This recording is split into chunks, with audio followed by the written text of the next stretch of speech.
I think maybe the feeling I had when first arriving on campus was one of being intimidated and maybe imposter syndrome of, like I feel like a big part of my identity coming into school was doing well academically and now going to this place where everybody's smarter than me.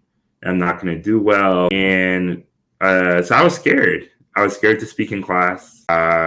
I felt really awkward interacting with my classmates. Felt like it pushed me to withdraw often at times. I definitely feel like, particularly early in my time at Harvard, I felt like I retreated inward a lot because I was scared of what all these very impressive, smart people would think of if they saw me for me. Because the person I knew myself to be didn't fit in with people who were having some of these conversations, all the books they had read in high school and whatnot that I, didn't read. But over time, I feel like I grew out of my shell a little bit, and I realized that my experience was going to be defined by how I defined it, and I was going to get out of Harvard whatever I chose to get out of it.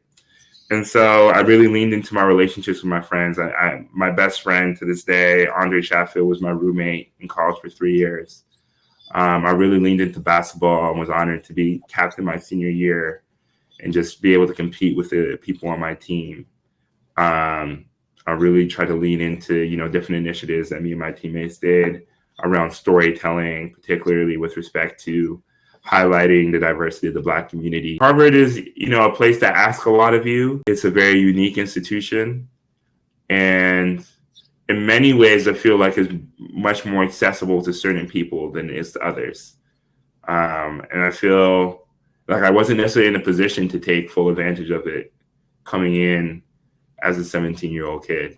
And I wish, obviously hindsight's 2020. I wish I knew a lot more of what I knew now going into it, where I would have just taken more risk and realized that it was an opportunity for me to take advantage of versus one to be scared of in a lot of ways.